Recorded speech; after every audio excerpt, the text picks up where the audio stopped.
To what extent does a person's lived experience, when you're talking about the difference between, like, what you're talking about is sort of a moral standing to be able to talk about these issues, and we have sort of Hmm. lost, white people have lost the ability to talk about these things because we don't have the You're moral not allowed. standing, That's right. because we don't. Yeah. But there is a kernel of truth in that, which is that I have never had the experience of racism, and I have not suffered racism, so to some extent I don't have the buzzword is the lived experience of this. And this sort of came to a head in my career when I did the most listened to episode of my old podcast was when Sam Harris and Joe Rogan and Hannibal Buress and I all got in at Joe's studio and You were started all talking. together. We were all Oh, together. Jesus You should H. you Wow. should listen to it, John. It's quite something. I Actually, will. it's not even publicly available anymore, but I'll put it out at some point. Anyway, the point was that Sam and Hannibal, who was quite drunk at the time, got into a big argument about whether or not Sam, a white person, essentially has standing to talk about police statistics, to talk about the statistics of violence against African Americans, because he doesn't have the lived experience. And there's a sort of a belief that without the experience of truly understanding how repeatedly demeaning it is to have to deal with law enforcement in the United States as a black American, for example, you don't really have a leg to stand on when you're talking about what policy should be.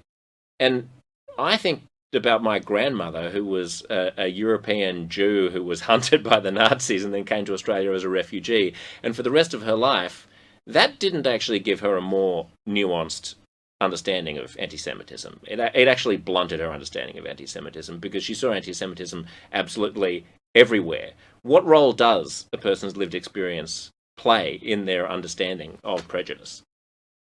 Well, here is where I'm going to give you the clip that's going to get around where I'm depicted as an asshole. But I'm going to give you honesty, and nobody's ever asked me that so directly. Yes, there is a lived experience, and I can tell stories. Things happen to me now and then. They happen. But a great many black people are vastly exaggerating the extent to which racism touches their lives. And I know what happened to George Floyd. I know what happened to all of these people. And frankly, folks, I can take those statistics back to the 90s. I pay very close attention. However, the idea that to be a black person, including a black man, is to walk out into the streets and be ever at risk of being either abused by a cop or treated in a starkly inferior way by a white person is a lie.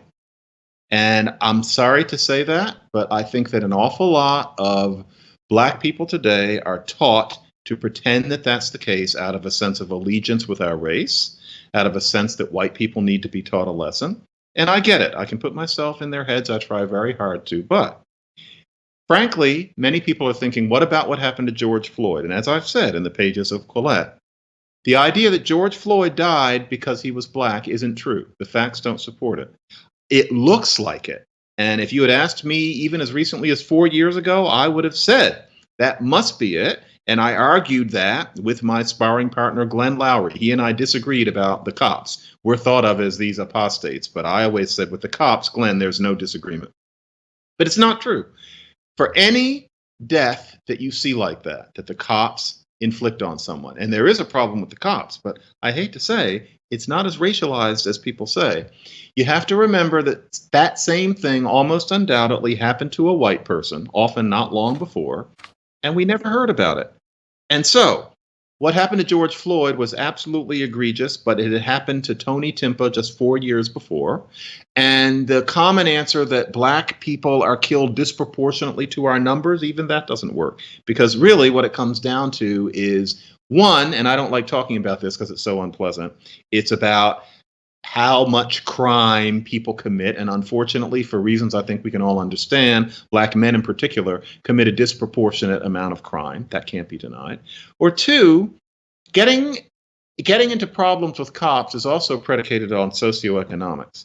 More black people are poor disproportionately, and that is a grievous error in our society in itself. But if you're poor, then you're more likely to have warrants, you're more likely to be armed, you're more likely to do all sorts of things through no fault of your own often. But that means that you're more likely to encounter the cops. Well, more black people are poor. So what all this means is that the definition of the black experience in the United States is not that for no reason whatsoever, you go out into the streets, and because white people don't like black people, a cop might push you up against a wall and the cop might kill you. It's simply not true.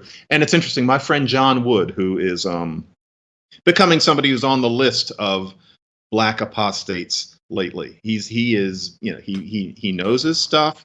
He grew up as a black person in a disadvantaged black community. He's not some buttoned up conservative elderly person. He's the shit. And he said that in his efforts to try to get the word out in the black community that we need to think about something other than the occasional idiot cop who does something really bad, is that he says he talks to black people who are very upset about the cops, and he says, okay, so who do you know who got killed? And he can barely think of a time when anybody he spoke to, and he's spoken to a lot of people, said, well, I know somebody. Now, they all know somebody who was unfairly treated by a cop. The statistics show that the cops are a little meaner to black people, and that's grievous in itself. But do they kill more black people? They just don't. When you factor in criminal records, criminal behavior, and especially socioeconomics, it's just that the cops kill out of racism isn't there. So we're told that you can't know the black experience, with the idea being that someone like me walks out into the streets and I have to goad myself against racist treatment. People exaggerate vastly. When you see on social media a middle class, especially black person, who says, I encounter racism every day, frankly, no, they don't. They're exaggerating. Do you encounter nasty treatment by the cops on a regular basis? It depends on your neighborhood. Do the cops kill you because you're black? Frankly, no. Are the cops mean to you? That is something that we need to really, really work on. Is that the experience of most black Americans in the United States? Once again, no evidence suggests that it does.